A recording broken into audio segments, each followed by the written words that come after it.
Bendiciones, buenos días. Soy el pastor Vladimir Bazán de Iglesia Herederos del Reino y hoy día queremos bendecirte con la palabra para que tu vida sea edificada. Junto a mi esposa Roxana te vamos a transmitir lo que Dios ha puesto en nuestro corazón. Amada mía. Buenos días, estimados. La paz de Dios sea sobre tu vida.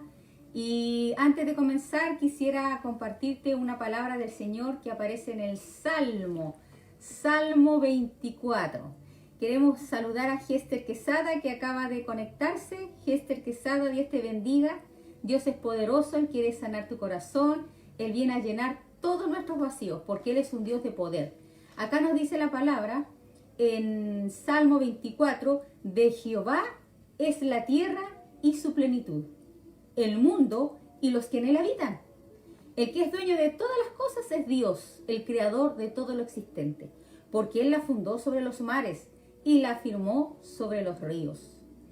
¿Quién subirá al monte de Jehová? El monte de Jehová es un lugar sobrenatural, en lo espiritual. No te estoy hablando de algo físico, sino que algo que tu alma y tu corazón pueden subir a la presencia de Dios. Dice el limpio de manos y puro de corazón. Por eso que nos dice en la palabra, en las bienaventuranzas, que el de limpio corazón verá a Dios. ¿Quién es el de limpio corazón? El que no guarda resentimiento, el que lucha contra esos sentimientos de odio y quiere renunciar. También dice el que no ha elevado su alma a cosas vanas, a todo lo negativo de esta vida, ni jurado con engaño. Él recibirá bendición de Jehová y justicia del Dios de salvación. Y hoy quiero declarar sobre tu vida que recibes la bendición, la justicia de Dios, que todo el sufrimiento que pasaste en el pasado, Dios lo trae restitución. ¿Por qué? Porque te has afianzado y has empezado a confiar en aquel que todo lo puede, porque de Jehová es la tierra y su plenitud y todos los que en él habitan. Quisiera saludar también a Cristian Muñoz, que se acaba de conectar. Bendiciones, Cristian, a toda la familia de Carito, a todos nuestros hermanos. Bendiciones, la paz de Dios sea en tu corazón. Y vamos a comenzar con una oración. Amén. Amén. Amén. Vamos a orar, dar las gracias, Señor, por este hermoso día domingo. Poder levantarnos, poder adorar, poder reunirnos quizás con este medio. Hasta el momento nos estamos reuniendo de esta manera, pero sé que llegará el día que podamos vernos cara a cara. Amado Padre, quiero exaltar tu nombre en esta mañana y reconocerte como mi Señor y Salvador, Padre. Darte a ti la gloria por todas las cosas que tú estás haciendo en medio de tu iglesia, en cada uno de nosotros y en cada momento, Señor. Tú no cesas de trabajar, Padre, en nuestras vidas, Señor, como un artesano que va puliendo, va afinando, va haciendo una obra maestra. Tú lo estás haciendo en nuestras vidas, Señor, en nuestro interior. Doy gracias por la palabra que hoy día vamos a hablar a mis hermanos, a los hermanos oyentes, Señor, y los que también ven. Y te doy gracias, Padre, por todo lo que tú nos das en tu Hijo, Padre. En el nombre de Jesús, amén. Amén. Y que su Espíritu Santo nos guíe a toda verdad y te guíe a toda verdad y abra nuestro entendimiento y corazón para conocer sus propósitos. Buenos días, quiero conversar. En realidad, Dios es un Dios de libertad. Dios nos vino para que seamos libres. La Biblia dice que todo aquel que es nacido del cielo es como el viento, que no se ve. No dice eso. Dice que no sabes de dónde viene ni hacia dónde va. Somos impulsados, somos guiados, somos inspirados, somos llevados por el Espíritu, por el Ruach HaKodesh, el Espíritu Santo. Y Dios me ponía esto en la mañana, un texto que me hablaba certeramente que la fe cristiana no es una fe sin un fundamento, sin una sustancia. La fe cristiana tiene una sustancia. Y hoy día voy a tratar de poner esto, porque es importante que en este tiempo tú sepas que la fe está puesta en una persona. Dice aquí en Gálatas 3:23. Dice, antes que viniera la fe, estábamos encerrados bajo la ley, confinados para la fe que iba a ser revelada. Así que la ley ha sido nuestro tutor hasta el Mesías, para que por medio de la fe fuéramos declarados justos. Y habiendo venido la fe, ya no estamos bajo ese tutor. Pues todos sois hijos de Dios por la fe de Jesús. En estos 4 versículos habla verdades tan profundas, tan trascendentes, que si nosotros empezamos a meditar y Dios con el Espíritu Santo nos guía, primero nos dice que esta fe estaba oculta, estaba tapada, no se había manifestado anteriormente porque obviamente Cristo no había sido enviado al mundo, no había muerto, no había resucitado. Por lo tanto, en el Antiguo Testamento todo se movía a través de simbologías, todo era simbólico, todo era una representación. La Biblia dice que era la sombra de lo que había de venir. Y cuando viene Jesucristo, todo lo que es sombra, todo lo que era un tipo de una verdad, pasa y viene la esencia, viene la sustancia. Por lo tanto, yo te digo que la fe tiene una sustancia. ¿Qué es lo que es una sustancia? Es algo que está hecho. La sustancia es el núcleo, la formación. Por ejemplo, el agua tiene sustancia, tiene una composición atómica, H2O, ¿me entiendes? Una sustancia, es algo que tiene una base, que por donde tú puedes tomar un vaso de agua y te puede hacer bien, ¿cierto? Que el agua no hace bien, ¿cierto? Entonces, la fe tiene una sustancia, y esa sustancia está en Jesucristo. ¿Y cómo yo puedo conocer a ese Dios? Porque Dios es algo real, no es algo inventado. O sea, Jesucristo, voy a hablar de Jesucristo porque hoy día y en la humanidad siempre han existido muchos dioses, pero hay un solo verdadero Dios, hay uno solo, no hay varios. No hay que son muchos dioses como en el panteón griego, sino que hay un solo Dios, y dice al Dios verdadero. O sea, que si hay un verdadero, quiere decir que también hay un falso. Entonces, mi fe tiene que estar fundada en una sustancia, en algo que sea estable, que algo que no se pueda corromper, algo que no se pueda degradar con el tiempo, y eso es en Jesucristo. Los hechos de Dios, los hechos de Cristo, son eternos. Por eso dice que la sangre del pacto eterno. Entonces, cuando yo pongo mi confianza en las cosas temporales, incluso en una religión, no tengo una seguridad eterna. Dios nos da seguridad eterna. Busque ese versículo que habla del pacto eterno, amada mía, porque quiero que usted entienda este principio. Porque la fe tiene una evidencia, tiene una sustancia. Incluso dentro de la humanidad está antes de Cristo y después de Cristo. Hay hechos históricos, todavía está Jerusalén. O sea, hay una evidencia también histórica del hecho de Cristo. Está Israel todavía en este tiempo. Entonces, pero lo más importante es que saber que Cristo fue un acontecimiento real y fidedigno, y que ese hecho marcó para siempre un antes y un después. Antes de Cristo y después de Cristo. Nos Claro. marcó nuestra existencia, la venida de nuestro Señor.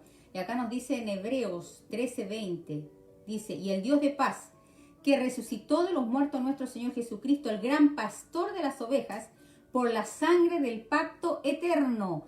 La sangre de Cristo tiene un pacto eterno que sobrepasa las eternidades, este tiempo. La sangre del pacto eterno, esa sangre gloriosa fue la que te compró en la cruz del Calvario cuando tú te rindes a Él, cuando tú decides que Jesús de Nazaret sea el Señor de tu vida. Y también nos dice en Jeremías 55, preguntarán por el camino de Sión, ¿hacia dónde volverán sus rostros? Venid, juntémonos a Jehová con pacto eterno, que jamás se ponga en olvido, porque es algo que queda marcado en tu corazón, ese pacto eterno en la cruz del Calvario. Y haré con ellos pacto eterno, también nos dice Jeremías 32:40. Y haré con ellos pacto eterno, que no me volveré atrás de hacerles bien. Dios quiere hacerte bien, Dios viene a darte libertad, es un pacto de libertad que hizo con el ser humano cuando tú te rindes a Él, de hacerles bien, y pondré mi temor en el corazón de ellos, para que no se aparten de mí. Entonces dice acá en el versículo que la fe tenía que ser revelada, tenía que ser manifestada. Por eso en el Antiguo Testamento no existía la fe todavía. En algunas personas se manifiesta. Abraham fue partícipe de la fe verdadera, porque él creyó a Dios y le fue contado por justicia. Y ahí vemos que había gente que en el Antiguo Testamento Dios les daba la gracia, porque usted sabe que la fe procede de Dios. Dios nos da esa fe para creer en él. Nosotros no generamos la fe. Dios nos da la sustancia, la evidencia para nosotros poder caminar en este mundo, porque en este mundo no andamos por vista, andamos por fe. Pero la fe tiene una sustancia, una evidencia. Entonces cuando yo empiezo a leer este libro, esa sustancia se revela a mí que es la persona de Cristo. Acuérdense lo que dice acá en Juan capítulo 15. Veamos acá en Juan capítulo 15. ¿Cuál es la sustancia de nuestra fe? ¿En quién creemos? Y dice acá en Juan 16,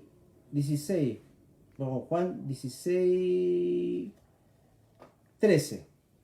Pero cuando venga aquel, el Espíritu de verdad, os guiará a toda verdad, dice. Porque no hablará por su propia cuenta, sino que hablará cuánto irá y os anunciará las cosas que habrán de venir. Él me glorificará porque tomará de lo mío. ¿Qué es lo que toma del Espíritu Santo? Lo de Cristo. ¿Y qué es lo que toma? El sacrificio de Cristo.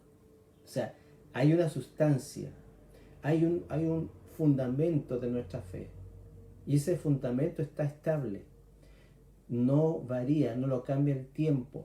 Por eso es que nosotros tenemos que mirar las cosas eternas. Dios nos dice en su palabra poner la mira en las cosas que no se ven, porque las que no se ven son eternas. Y cuando yo pongo mi confianza en la palabra, y la palabra me testifica de quién es Cristo y la obra, mi fe va siendo puesta sobre la sustancia que es Cristo.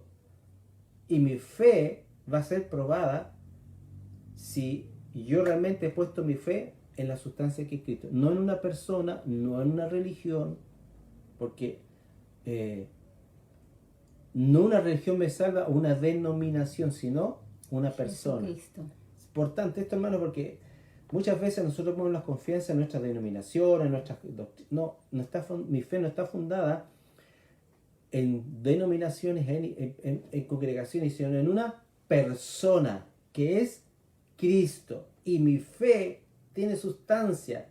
O sea, hay una manera que yo voy adquiriendo y creciendo en esa sustancia y voy siendo también transformado y voy adquiriendo las promesas que Dios tiene para mí, porque acá dice en Gálatas 3:24, así que la ley ha sido nuestro tutor hasta el Mesías, para que por medio de la fe fuéramos declarados justos, por medio de la fe, no por obras. Por eso es que la salvación no es por obra, para que nadie se gloríe, ¿cierto? La fe, la salvación es por gracia.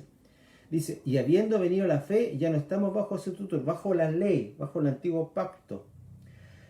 Pues todos somos hijos de Dios por la fe de Jesús. Ya pasamos a ser hijos y no esclavos. Antes éramos esclavos de qué cosa, amada mía? Del pecado. Del pecado. Por eso no podías dejar de mentir, no podías dejar de adulterar, no podíamos dejar de pecar.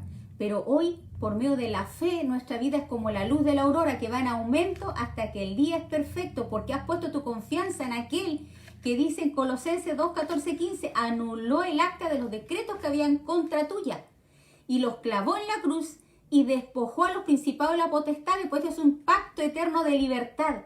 El pacto en la que Dios te llama es a la libertad para ya no vivir como esclavos del pecado.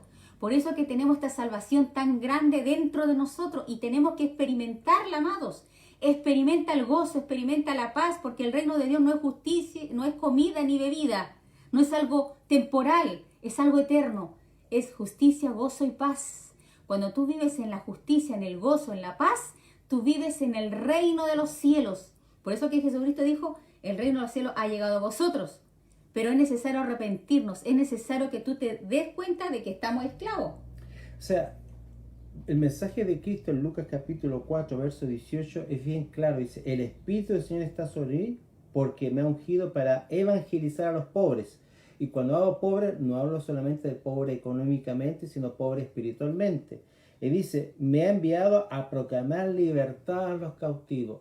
Toda persona que no tiene a Cristo en su corazón está cautivo, está preso, está condenado a repetir el error, la maldad constantemente. Son esclavos. Un esclavo no puede. La salvación es redención. Él viene y compra y me liberta de ese yugo de esclavitud que era el pecado, porque el pecado es un yugo, esclavitud muy pesado, que el hombre por cientos de años ha tratado el hombre de ser libre, y de ahí vienen las religiones, el karma, la reencarnación, porque descubre el hombre la condición paupérrima y degradante que tiene el ser humano, porque el ser humano, desde que el mundo es mundo, ha sido pervertido. Si no, usted lee lo que ha pasado en el transcurso de 6.000 años de historia, donde en 6.000 años de historia han habido 25 años de paz. O sea, el hombre está condenado a la maldad, al robo, al pillaje, a la mentira, a la progresión. Entonces, por sí solo el hombre no podía ser libre. No tiene. Entonces, ¿qué es lo que pasó? Empezamos a sustituir o a buscar a Dios por la religión.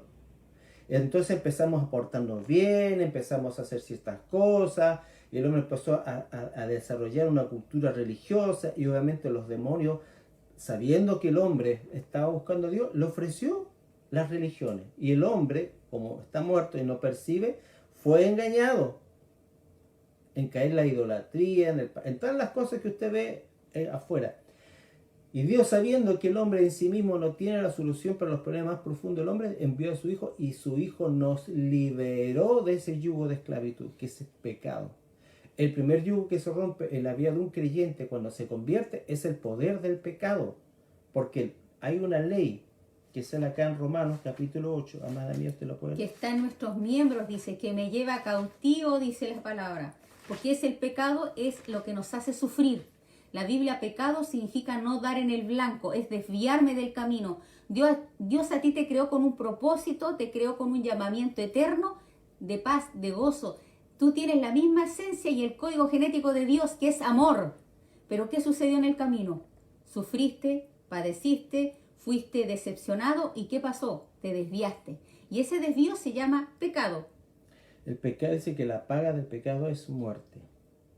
El pecado tiene un proceso que al final es la muerte eterna. O sea, cuando una persona que no tiene a Cristo y rechaza el mensaje y no quiere convertirse a Dios, la paga del pecado es muerte. Más la dádiva de Dios es vida eterna. O sea, el regalo de Dios, una dádiva, es un don regalado. Acá dice en Romanos 8, porque la ley del Espíritu de vida en Cristo Jesús me ha librado de la ley del pecado y de la muerte. Esa ley estaba en todo ser humano nacido. El hombre nace con la naturaleza caída y nace pecador. No es que en el proceso se va haciendo pecador, nace pecador. Es una condición intrínsecamente autodestructiva. Póngase usted cuánta gente hoy día sabe que fumar es malo y no puede dejarlo. O sea, sabiendo, o sea, es como autoeliminarse. Eliminarme, autoflagelarme. Bueno, esa es la condición del ser humano. Y Cristo nos vino a liberar de eso. Liberarnos del poder del pecado que constantemente nos llevaba a hacer cosas que a veces no quería el hombre hacer. Es por eso que el hombre necesita un salvador, porque en sí mismo no podemos salvarnos de nuestra condición caída, es imposible. Por eso digo yo que vinieron a ser suplantado eso por la religión. La religión te da, entre comillas, una esperanza que tal vez si quizás tú haces ciertas cosas, tú vas a alcanzar ciertos niveles o vas a alcanzar la redención. Por eso está el karma, la encarnación y todo lo que usted puede escuchar en las redes sociales o en tanta cosa que ve. Pero hay un camino solamente que te lleva a la salvación. Hay un camino que te lleva a la verdadera libertad, y ese camino es una persona, no es una religión. No es que yo practique o me congrego, o sea, no, es una persona. Y esa persona es un fundamento. Por lo tanto, mi fe está fundada en un fundamento que es Jesucristo. Él es la roca eterna. De Jehová es la tierra y su plenitud y todos los que en él habitan. Antiguamente existían muchas religiones, y de hecho el apóstol Pablo entró a un aerópago, que era un lugar donde había mucha idolatría, muchos ídolos. Y él dice en Hechos 17, al ver tanta idolatría, dice que sintió un celo tan grande de ver tanta gente engañada.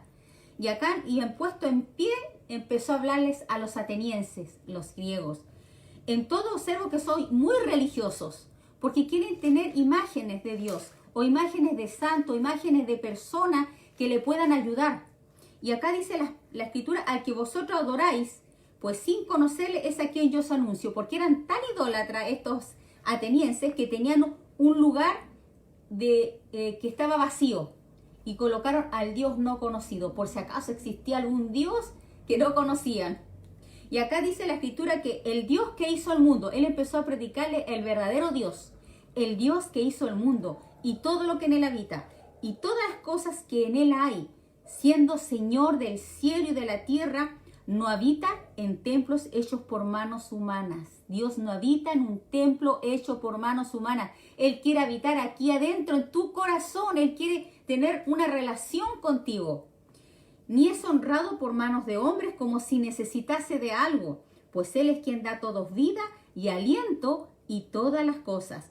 Y de una sangre, que es de Adán, ha hecho todo el linaje de los hombres, para que habiten sobre la faz de la tierra, y les ha prefijado el orden. Él tiene un momento en que van a nacer y van a morir. Y orden de los tiempos y los límites de su habitación. ¿Cuál es la habitación? Nuestro cuerpo. Porque Dios te dio un espíritu y ese espíritu va a volver a Dios en algún momento y vamos a tener que rendir cuentas a aquel que creó los cielos y la tierra y todo lo que en él hay. Y dice, para que busquen a Dios. ¿Cuál es el propósito entonces de que viniera Cristo? Es que tú le busques, para que busquen a Dios y en alguna manera palpando puedan hallarle. Pues aunque ciertamente no está lejos de cada uno de vosotros, Dios no está lejos de ti. Basta con que tú le invoques su nombre, porque Jesucristo de Nazaret está vivo, Él resucitó de entre los muertos y Él puede escuchar tu clamor y el deseo de tu corazón. Pues en Él vivimos y nos movemos y somos. Y en el versículo 29 dice, siendo pues Dios, linaje de Dios, hablando de Jesucristo, no debemos pensar que la divinidad sea semejante a oro o plata o escultura o imaginación de hombres. Porque ha habido mucha idolatría de imaginación de hombres, que incluso hasta se han imaginado a Jesús, ¿cierto? Claro. Y le ponen su estampita, su escultura. Claro. Dios no quiere eso. Dios quiere habitar dentro de ti. Pero Dios, habiendo pasado por alto los tiempos de esta ignorancia, porque ¿sabes qué? Lo hacemos en ignorancia. Ahora manda a todos los hombres en todo lugar que se arrepientan. Este es el mensaje que tiene que primar para poder entrar en este reino de los cielos, en este monte de Sión, donde Dios habita, donde Dios quiere tocar tu corazón, y es arrepentirte. Lo que más tiene que hacer hoy día la iglesia es predicar a Cristo. Tenemos que anunciar a Cristo. Hoy es el tiempo de hablar solamente de Él, porque los problemas puede que sigan, puede que empeoren, pero el mensaje real y verdadero, el que transforma realmente la sociedad, es predicar a Cristo. Cuando Cristo vino, estuvo bajo una opresión romana, bajo un imperio romano, donde quizás que nadie ha experimentado a lo mejor un tipo de esclavitud o de opresión de otro gobierno como era el imperio romano, un imperio sádico, malvado, corrupto, muy corrupto. Pero Cristo vino a anunciar algo más trascendente, la salvación del alma, la salvación del ser. Entonces, lo que Dios me ponía es que tenemos que anunciar a Cristo y ser esa sal y esa luz que necesita. El mundo necesita ver a Cristo a través de los hijos de Dios. Nosotros tenemos que llevar ese mensaje, hablar de parte de Él, transformando en un portavoz, así como lo fue Noé. Noé fue pregonero, y esa palabra pregonar significa anunciar, un querús, uno que anuncia, uno que dice en alta voz. Eran las personas que el rey enviaba. No sé si usted ha visto las películas que en la Edad Media o en Roma, cuando esas películas y pone una persona y abría el rollo y empezaba a hablar y anunciar. En ese tiempo no había internet, no había tele, no había telégrafo. ¿Qué tenían que hacer? Enviar a una persona de parte de Dios, de parte del rey, para anunciar cierto dictamen, y esas personas eran pregoneros. Pregonar significa anunciar a alta voz. Bueno, nosotros tenemos que pregonar a Cristo, tenemos que hablar de Él, Pero si yo no conozco a Cristo, si yo no lo, ¿cómo voy a pregonar? ¿Cómo creerán si no fueran enviados y cómo creerán si no fueran escuchar? Por eso que yo tengo que escuchar a Dios, tengo que entrar en una relación para que mi voz sea usada para anunciar las virtudes, para llamar a las almas al arrepentimiento, porque el tiempo está cerca. Puede que sea unos años, una semana, no sabemos. Hay indicios de su venida, hay dolores de parto. Pero ¿qué tenemos que hacer nosotros? ¿Quedarnos en el hoyo, encuevados, ocultados, ahí, esperando que no? Tenemos que usar este medio. Tenemos que usar los medios que están a nuestro alcance para evangelizar, dar palabra, ser los portavoces de Dios. Dios busca que alguien hable de parte de Él. Y Dios te va a usar a ti, me está usando a mí. Y gloria a Dios por todos aquellos que están usando este medio para anunciar a Cristo. Lo importante es que Cristo sea levantado en este tiempo. Porque Él dice, si Él fuera levantado, ¿qué va a pasar? Los va a traer a sí mismo. Hacia Él. Así lo dice. Dios fue levantado para atraer todas las personas a Cristo. Y ese es el mensaje que hoy día tenemos que dar. Pero para eso debemos saber quién es Él. ¿Qué es lo que realmente Él ha hecho en mi vida? Y no empezar a quejarnos, sino a glorificarlos. Todos nosotros estamos pasando circunstancias económicas, físicas, morales, pero no quedarnos ahí, sino empezar a buscarlo a Dios. Yo creo que a muchos hermanos hoy día se le ha apagado un poco el fuego. ¿Sabe por qué? Porque no se están congregando. Y se han acomodado al ¿cómo se puede decir? A la comodidad. Esto es lo que estamos haciendo nosotros. Lo prendí. Pero, hermano, Dios quiere que tú te enciendas, Dios quiere que tú empieces. No nos quedemos, hermanos, que no los podemos ver, no me conformo solamente con ver una prédica. No, hagamos algo más. Empecemos a buscar a Dios, empecemos a orar y ayunar, empecemos a llenarnos del fuego. Mire, tenemos autoridad, no hemos usado la autoridad como deberíamos hacerlo como creyentes. Entonces, esta pandemia y esta circunstancia, en cierta manera, ha apagado un poco el fuego de muchos hermanos. Porque hoy día hacemos reuniones y usted está a un tic de conectarse y no se conectan. ¿Me entiende? No los vemos. Y ¿sabe lo que pasa? Que nos vamos acostumbrando a no vernos, a no saber del otro. Y eso va en cierta manera apagando. Usted sabe que somos como pequeños carboncitos, ¿me entiende? Yo soy más carboncito que más negrito. Y vamos juntando y ese carbón se empieza a andar en un fuego. Bueno, empieza usted a orar al Señor, preguntar en este tiempo, ¿qué quieres que yo haga? ¿Qué quieres que yo diga?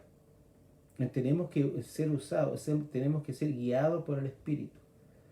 Y ahora que estamos, en cierta manera, bajo estas normas que ha puesto el gobierno, que nos está impidiendo también congregarnos, bueno, empecemos a orar, empecemos a declarar que yo voy a hablar, que voy a empezar a hacer las cosas que Dios quiere que yo haga. Porque sabe usted, cuando usted se empieza a normalizar el no reunirse, normalizar el no tener contacto, usted cae en una apatía. Creo que es una persona apática o indolente, que no le interesa. Está todo bien, están todas mis necesidades cubiertas.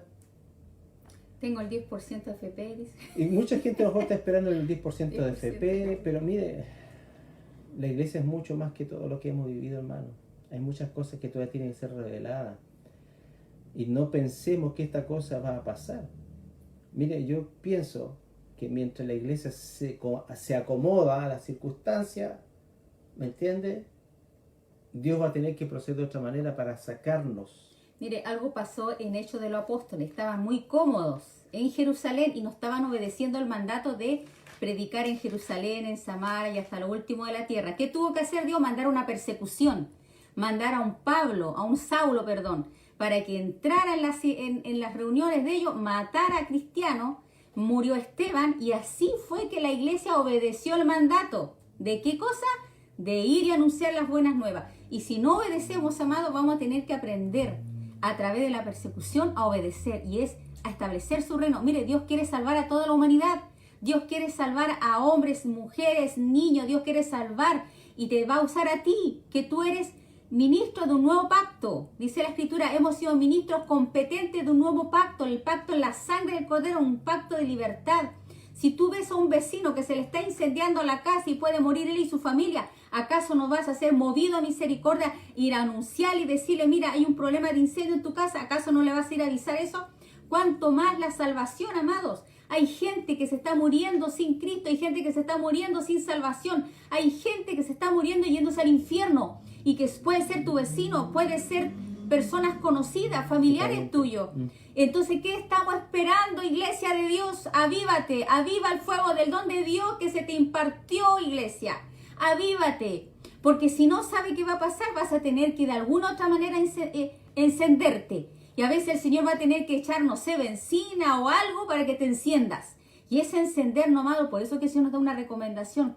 Aviva el fuego del don de Dios que se te impartió. Eso que tú recibiste cuando te convertiste al Señor. Empieza a proclamar las virtudes de aquel que te llamó de tinieblas a su luz admirable. No ceses de clamar, no ceses de buscar el rostro de Dios. Ten a Dios en tus pensamientos, en todo lo que tú haces. Cuando tú vives en Cristo, tú vas a poder dar el fruto que Él quiere. Pero necesitas permanecer en Él, porque Dios te está llamando a libertad. Y es bueno que tú también anuncies la libertad a otros, porque somos pregoneros de justicia. Somos pregoneros de una salvación tan grande que es esta que estamos viviendo. No puedes quedarte encerrado en tu casa. Tienes un teléfono, tienes un celular, tienes las redes sociales. Amados, es un tiempo de buscar a Dios. Es un tiempo de llenarte de Dios. No te llenes de tantos afanes. Estás en tu casa y sigues afanado, afanada. No puede ser, amados. No puede ser que sigamos en los afanes de este mundo, aún en pandemia. Nosotros tenemos que aprender a ser sabios. Dice la Escritura que vivamos con sabiduría en estos tiempos de peregrinación en este mundo. Y eso significa que esto negativo que ha sucedido, vuélvelo para bien. Y eso volverlo para bien significa, empieza a buscar su rostro, empieza a leer su palabra, porque en esta palabra tú vas a tener vida y vida eterna. Dios va a abrir tus ojos. Amén. Entonces, hermano, nosotros no tenemos que tener una actitud pasiva. Dios no le gusta una actitud pasiva en nuestra vida. ¿Sabes por qué? Porque el diablo nos empieza a robar. Y caemos en el conformismo, y es un texto que Dios me dio cuando empezó el estallido social.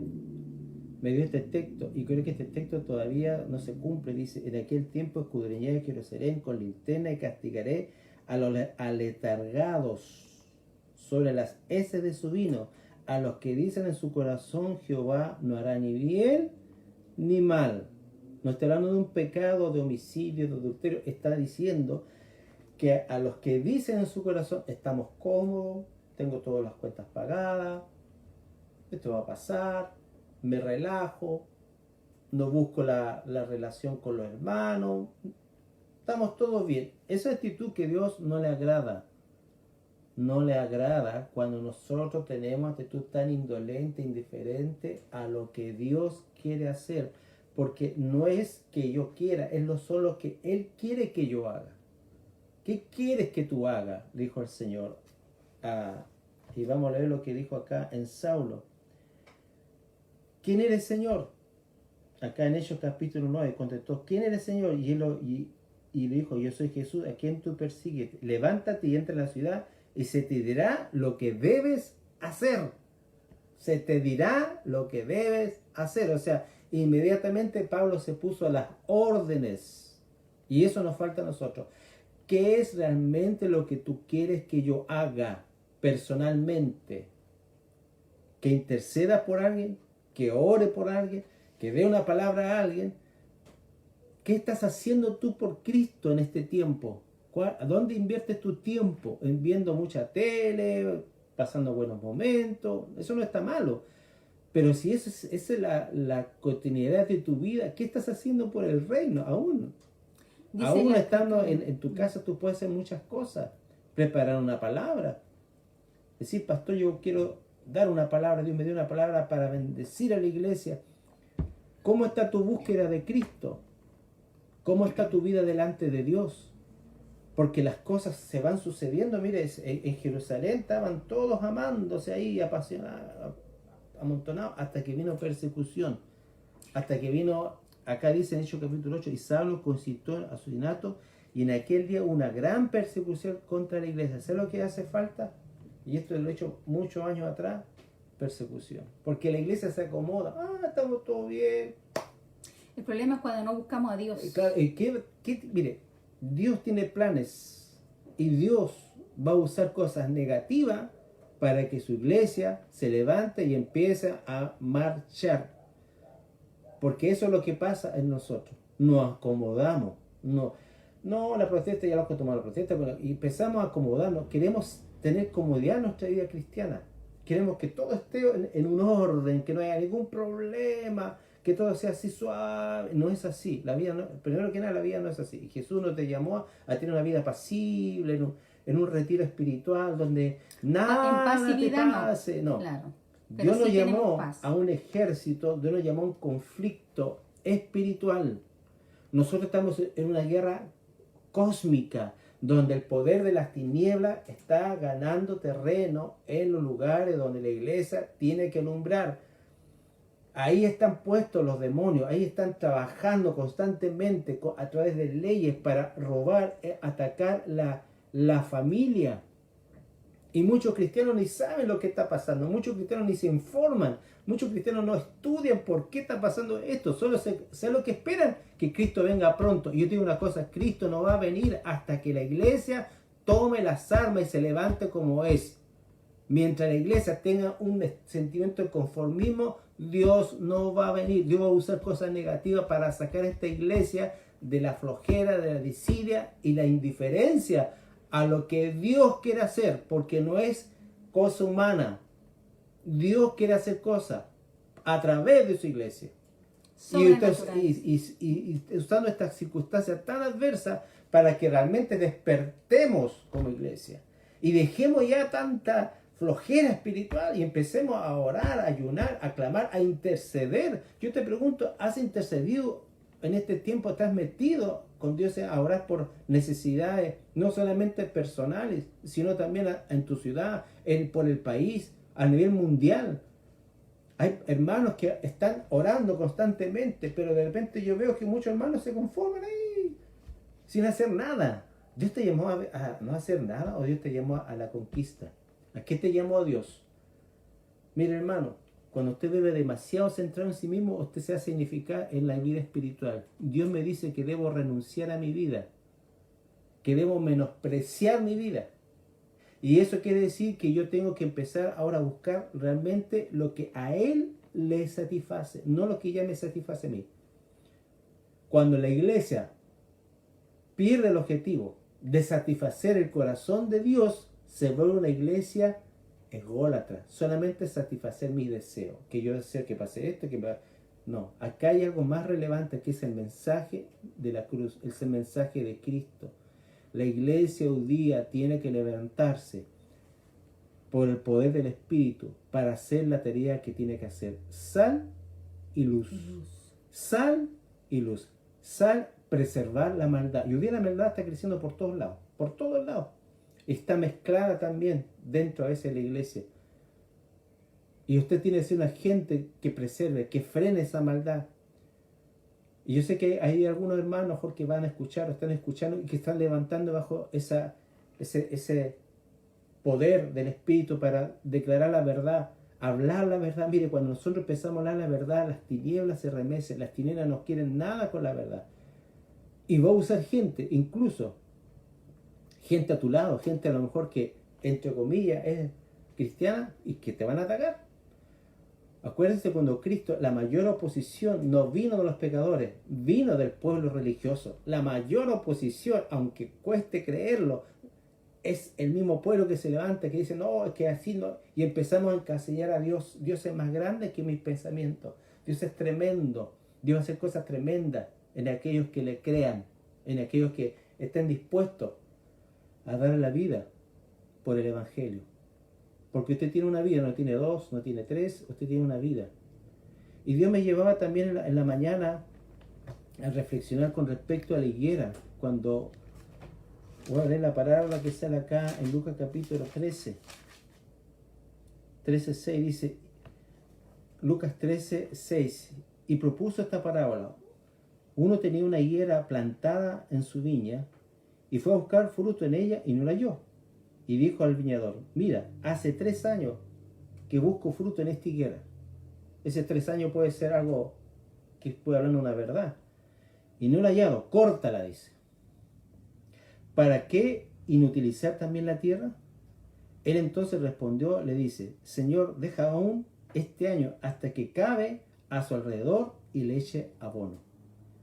Y si no da fruto, En el futuro, si no, o la si cortarás. no, la cortarás. Entonces, ¿qué es lo que Dios quiere? Ver fruto, pero fruto provocado por el Espíritu, Santo. por la palabra.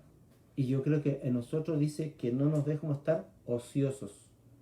Dios no quiere ociosidad en su pueblo.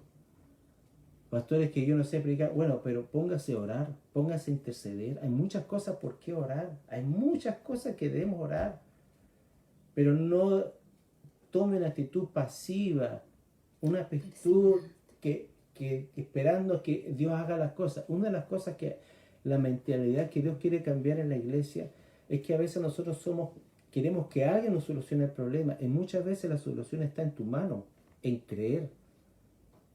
Esperamos que alguien nos dé esa mentalidad de recibir de alguien, que alguien me levante, que alguien me diga. No, tú ya fuiste levantado en Cristo.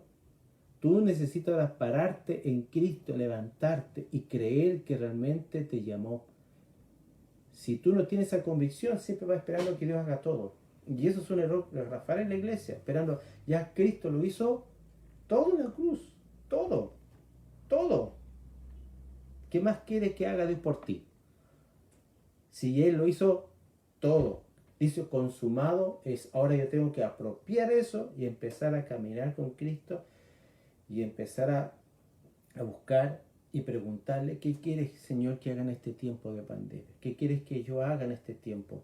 Dar a alguien algo, orar por alguien, ayunar por algo o dar una palabra a través de Facebook. No tenga temor de hacer cosas grandes para Dios. Dios va a ser gente pequeña, porque sabe usted que Dios siempre utiliza lo que no es para deshacer lo que es. Dios utilizó a un campesino, no un campesino, sino un pastor olvidado allá lejos, hediondo a ganado, de 17 años aproximadamente, olvidado por sus padres y por sus hermanos. Usó eso para cambiar una nación. Usó un Pablo lleno de odio, de rencor, de rabia, de un espíritu religioso. Usó un Pedro violento, agresivo, pescador, grosero, maldiciente. Usó un Pedro, usó a un publicano, a un cobrador de impuestos. Dios va a usar gente así. Y tenemos, hermanos, que empezar a buscar a Dios en este tiempo. Este tiempo no es lugar de decir, ya, gracias Señor porque hoy día no puedo ir a trabajo, gracias porque hoy día hay paz, tranquilidad. No. Dios está preparando a su pueblo. Dios está viendo la reacción de su pueblo. ¿Qué es lo que hace? ¿Qué es lo que está haciendo en este tiempo su iglesia? ¿Está dormida como la bella durmiente esperando solamente un arrebatamiento o está trabajando? Porque, mire, la condición más errada que podemos tener nosotros es pensar que Cristo va a venir a buscar una iglesia que no esté preparada. Despiértate tú que duermes y te alumbrará Cristo, dice la Biblia. Acá no podemos estar dormidos. No podemos estar dormidos ni sin obras. Acá dice en Mateo capítulo 24, 25, dice, del siervo fiel. Voy a buscar ese versículo. Mateo 24, 45, dice, ¿quién pues es el siervo fiel y prudente? Primera característica que Dios quiere, que desarrollemos fidelidad. Y la fidelidad se manifiesta en los momentos de crisis. Ahí donde realmente se prueba de qué estás hecho, quién eres tú. La fidelidad.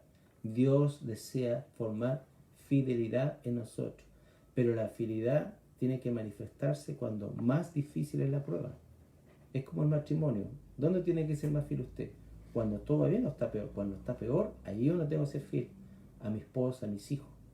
Dice, y prudente, el cual el Señor puso sobre su servidumbre, para que les dé alimento a su tiempo. Bienaventurado el siervo que cuando llegue su Señor le haya haciendo ¿qué cosa? Trabajando la obra de Dios. No decir, Cristo viene ya y nos va. No. Tenemos que hacer muchas cosas. Tenemos que alcanzar mucha gente. Tenemos que estar orando por los gobernantes. Tenemos que orar. Miren, los brujos, los hechiceros y todo el mundo satánico está haciendo cosas. Se reúnen, hacen cosas. Y la iglesia y los hermanos, ¿qué hace usted? No, yo me dedico a orar un poquito, 15 minutos antes de acostarme, 15 minutos mejor a levantarme y nada más. Eso, o sea, Cristo vino del cielo, se hizo hombre, por la cruz, para que tú tengas una vida así, no creo. Dios nos puso como cabeza y no por cola. Y es tiempo de iglesia que nos levantemos en oración primero que nada, buscando el rostro de Dios.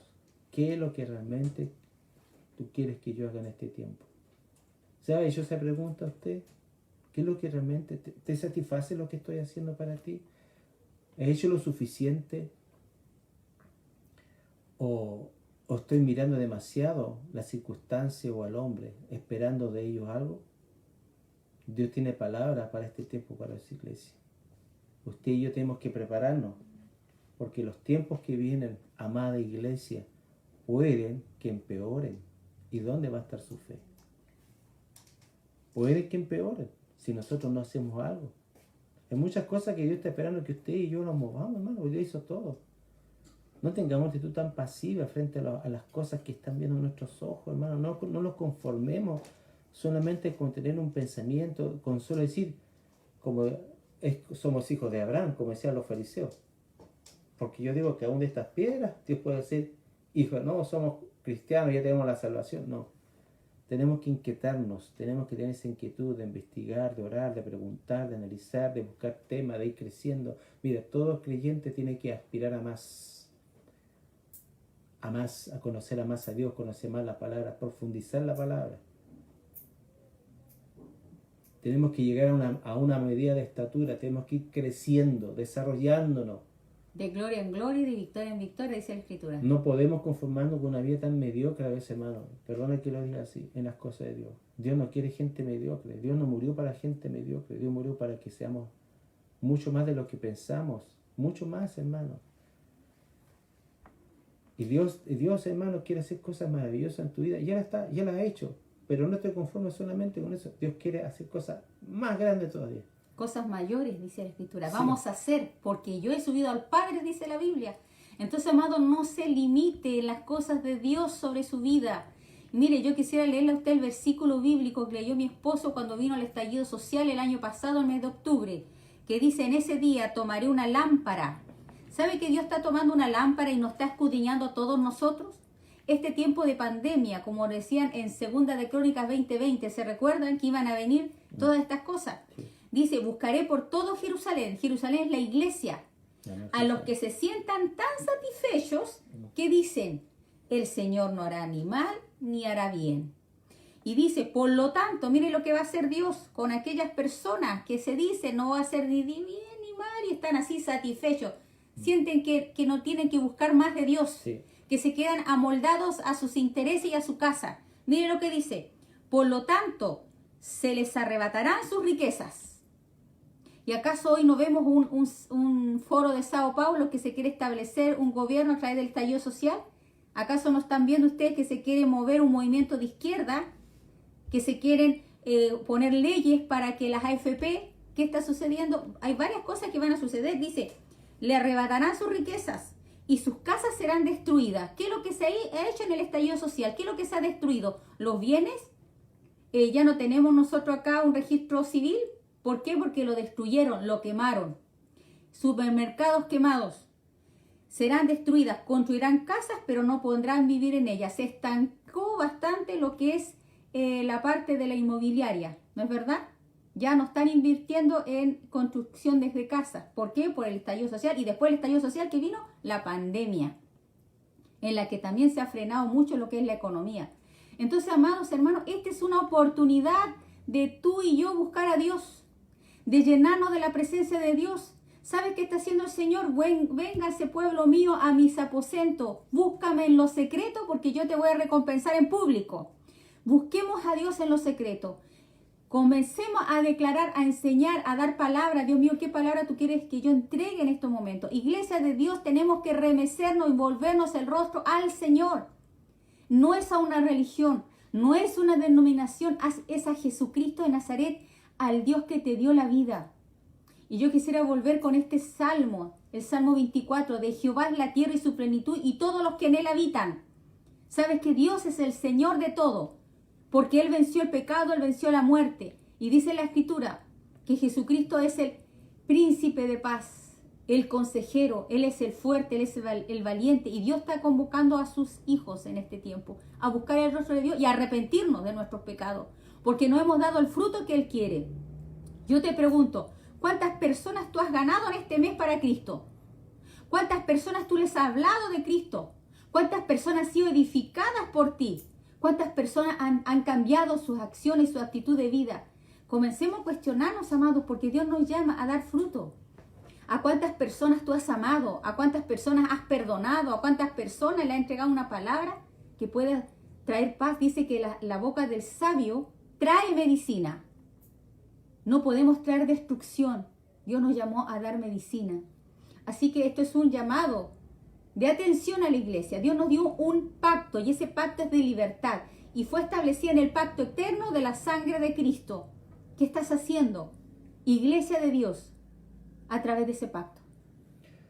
La peor situación que puede pasar en la iglesia, como dice mi esposa, es quedarnos conformes.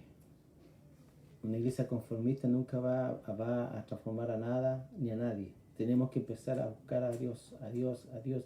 Por eso Dios me ponía en mi mente, tenemos que exaltar a Cristo por sobre todas las cosas y luchar y pelear la buena batalla, porque hoy día está siendo atacado la esencia de la sociedad, que es la familia. Hoy día quieren deshacer la familia, que no haya papá, que no haya esposo, que todo sea un revoltijo de personas. Quieren desvirtuar, están atacando a la familia. Están atacando a la familia y tenemos actitud muy pasiva frente a eso. Están promoviendo leyes donde el aborto va a ser libre, donde va a haber muchos niños que van a morir. Mucha sangre va a ser derramada en este país. Y no entendemos, hermanos, que somos en cierta manera responsables de que esto ocurra, porque usted y yo somos luz y somos sal. La sal frena la corrupción. Pero yo veo de actitud tan pasiva frente a que haber un genocidio de niños que van a ser muertos en el vientre, hermanos, que van a ser asesinados. ¿Y eso no te inmuta? ¿Eso no te provoca nada a ti? ¿Te quedas con tu postura religiosa? ¿O piensas que eso no es pecado? ¿Qué estamos haciendo? Hay hermanas y hermanos que están en lugares batallando para que estas leyes no salgan. ¿Has orado por ello? ¿O lo empiezas a criticar? Porque ¿sabes lo que pasa? Una cosa, somos buenos para criticar. Pucha, que somos buenos, es que no hizo así, que hizo acá. ¿Qué estás haciendo tú? Yo pienso que la gente que más critica es la persona que menos hace, la que menos está trabajando. Nosotros, hermanos, estamos puestos como atalaya. Y si algún día tenemos que hacer algo que nos cueste la vida, vamos a tener que dar la vida por Cristo. ¿Estás tú dispuesto a dar la vida? ¿Estás dispuesto de repente que pongan ley y dice usted no puede hablar, usted no puede decir, usted no puede hacer cosas? Lo vamos a quedar encerrado como está pasando hoy en Estados Unidos, donde varias iglesias por el temor ya no se congregan. Y hay hermanos en Estados Unidos que hoy día están viendo lo que años no se veía, persecución. Hay un famoso pastor judío bautista, MacArthur, que se opuso a un gobernador porque el gobernador le estaba prohibiendo hasta cantar himnos dentro de la iglesia. Y dice, nosotros debemos obedecer a Dios antes que al César. Pues así Dios, el diablo quiere callar la voz de la iglesia, que usted no diga nada, que usted se quede callado, que sea un borrego. Pero Dios le puso una boca, usted es pregonero de justicia. Y dice, bienaventurados los que tienen hambre y sed de justicia, bienaventurados los que son perseguidos por causa de la justicia. Bueno, una causa tan noble, defender a aquellos pequeños que van a ser asesinados. ¿Qué causa más noble es esa?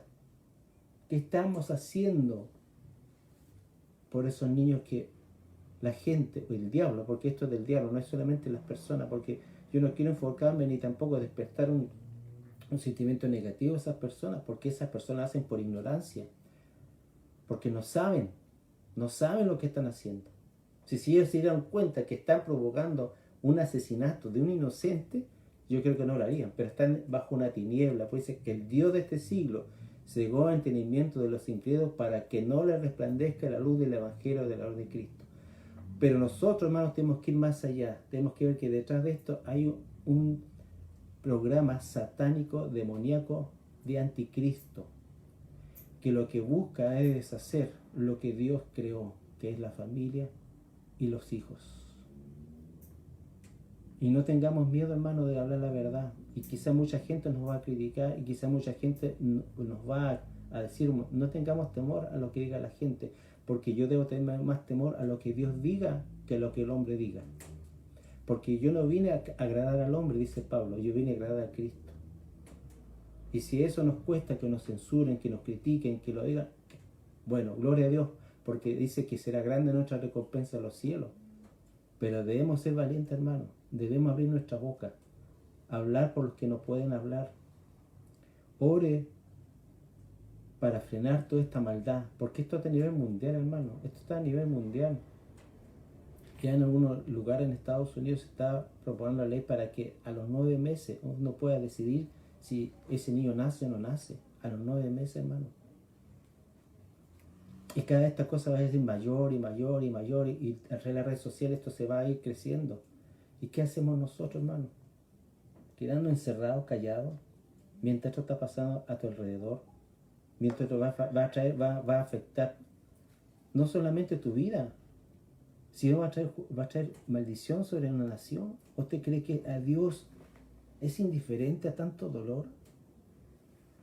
¿Usted cree que Dios se complace de ver tanta muerte? Dios no es así, hermano. Pero también somos responsables de hablar la verdad, de decir las cosas como son. Dios quiere gente valiente en este tiempo, no gente medrosa, ni que se aísle, ni que tenga una actitud tan indiferente a lo que está pasando, hermano. Dios no quiere eso. Y si algún día vamos a tener que pagar con nuestra vida, bueno, que Dios nos dé la fortaleza, que Dios nos dé el ánimo de enfrentar esto. Verá usted los grandes reformadores, no les fue fácil hablar. Se los fue en contra, ¿sabe por qué? Porque el diablo siempre no quiere que usted sepa la verdad. El diablo va a hacer todo lo posible para creer la mentira. Padre de mentira. Y hoy día lo que más usted ve en las redes sociales y en todo es la mentira. Hay mucha mentira hoy día. Hay muchas cosas falsas. Hay muchas cosas que se dice que tienen sustancia. Busque la verdad. Interiorice, léase, instrúyase en la palabra y en otros temas. Pero que usted tome decisiones personales, que nadie le diga lo que usted tiene que pensar o hacer. Dios ama la libertad de su creación. Dios nos hizo libres de tomar decisiones. A usted nadie lo puede objetar su conciencia. Nadie. La palabra está por sobre todo gobierno, hermano. Imagínense, lo pongo el caso en Estados Unidos. Hay lugares que a usted le prohíben reunirse, aunque Donald Trump dijo que se podían congregar.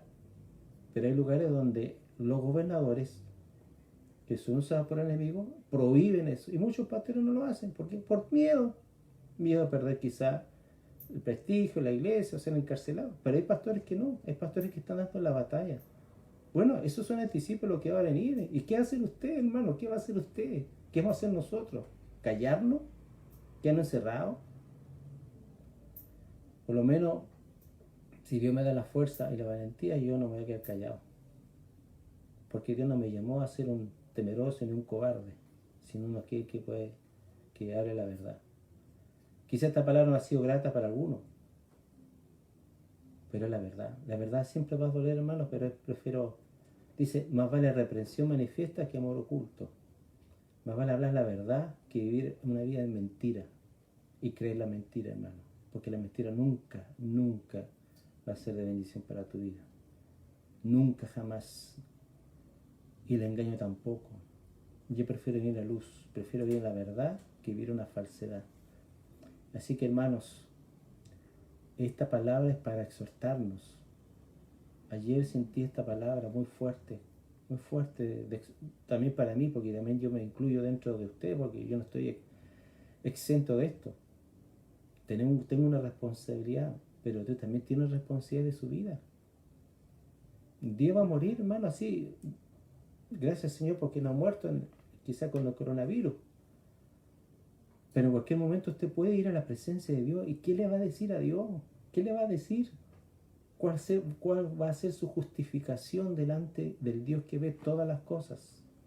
¿Qué le va a decir? ¿Es que no me llamaron? ¿Es que no supe? ¿Es que empezamos como Adán a dar excusas? No, hermanos. Dios nos va a juzgar de todas las cosas que hayamos hecho. Y no tengamos temor al hombre, tengamos temor de Dios. Seamos realmente que Cristo se pueda agradar de mí. Que yo me vaya a este mundo y decir, Señor, he peleado la buena batalla. Realmente no me importó lo que la gente opine de mí, más me importó lo que tú opines de mí. Vayamos con ese pensamiento y reconozcamos nuestro pecado. Aún es tiempo, hermanos, de volvernos a Dios. Aún es tiempo de dejar esa vida tan pasiva, tan irreverente, tan apática a las cosas de Dios y lo que está pasando a nuestro alrededor, solamente preocupado que yo esté bien. Vamos a orar para poder terminar.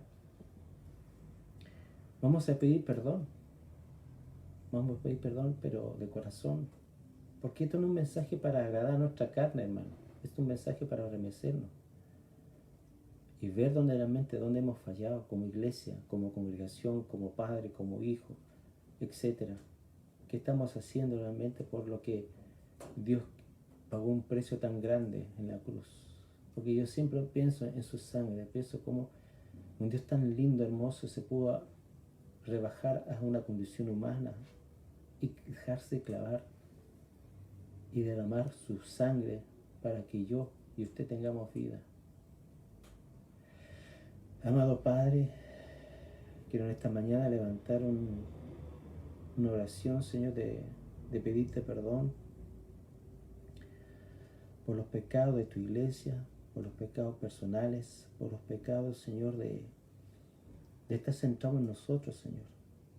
Únicamente queriendo ser satisfacidos por tus bendiciones, pero nos olvidamos que tú nos estás llamando, que tú nos estás llamando para la guerra, que tú quieres hacer cosas que de repente que nos den miedo, pero si Dios por nosotros, ¿quién contra nosotros? Señor, tú no nos has dado un espíritu de cobardía, sino poder, de amor y de dominio propio. Yo bendigo a cada hermano y a cada hermana que está haciendo lo que tiene que hacer en este tiempo, Señor, tu voluntad. Y a lo mejor ha sido mal entendido, mal interpretado, pero lo está haciendo. Padre, yo te pido que empieces a levantar a mujeres y hombres valientes, que no tengan temor de hablar, que no tengan temor de opinar, de hablar la verdad, Señor. De hablar primero tu verdad, la verdad de tu palabra, Señor. Es tiempo de hablar y no de callar. Es tiempo de buscar a Dios de todo corazón y limpiarnos de toda iniquidad, de todo pecado. Es tiempo de volvernos a un Dios tan amoroso, que por amor ha retenido ciertos juicios sobre esta nación, Señor. Pero no sabemos lo que pueda venir. No queremos conformarnos a esto, queremos avanzar. Y queremos, Señor, que las tinieblas empiecen a retroceder en nuestra vida, en nuestra casa, en nuestra familia, en nuestra sociedad, en nuestro país, Señor. Levantamos en esta tarde una oración por todos aquellos que están siendo luz en medio de las tinieblas, que están hablando, Señor, de parte tuya. Quizá de una manera diferente como lo hemos escuchado, pero están dando luz a mucha gente. Yo bendigo a cada hermano y a cada hermana que tiene ese valor de levantarse en este tiempo como Esther, Padre, que a costa de su vida se levantó para que su pueblo fuera redimido y salvado, Señor. Gracias te doy Señor, en este día por tu palabra. En el nombre de Jesús. Amén. Amén, amados. Qué hermosa oración. Qué importante es que volvamos nuestro corazón al Señor. Dice la Escritura que escudriñemos nuestros caminos y confiemos y volvamos al Señor. Escudriñese. Como dice, yo escudriñaré con lámpara. Escudriñese usted, diga, Señor, ¿en qué yo te he fallado? ¿En qué, Señor, me he equivocado? Porque ahora yo quiero volverme a ti. Y bueno, queremos bendecir y saludar a nuestra hermana Orianita, a nuestra hermana Fredita, a Sayen también, bendiciones, hija, que siempre nos está mirando. Muchas bendiciones a Matías. Matías, te estamos esperamos pronto tenerte en medio de nosotros. Hermoso hermano en el Señor. Hermano Eduardito, que Dios te bendiga también, ha estado con nosotros. Marcelita, que Dios les bendiga. Hermana Gladys Méndez, también pastora Mirza, qué gusto de bendecirla en este tiempo. Y bueno, aquí nos escribe la pastora, esta es la palabra que la iglesia necesita, que nos remezcamos, ¿cierto? Para dejarse de ser paidón, que son hijos, ¿cómo se dice? Inmaduros, sino que se llaman hijos tecno, que significa hijos maduros. Huidos. Así que muchas bendiciones a todos mis amados, hermana Idalia, también que Dios te bendiga, una hermosa mujer. Usted tiene mucho llamado para lugares de autoridad, así que levántese en el nombre del Señor. Hermana Noris Márquez, te bendecimos, ya nos saluda desde Colombia, a Ocaña. Que Dios te bendiga, Noris. La paz de Dios sea sobre tu vida y Dios tiene grandes propósitos. Hermana Nancy Salinas, también de Pan de Azúcar. Bendiciones, mi amada. Un gran abrazo a la distancia y este es el tiempo de volvernos al Señor. Y no se olvide del Salmo 24, de Jehová en la tierra y su plenitud y todos los que en él habitamos. Que Dios les bendiga. Shalom. Amén. Shalom.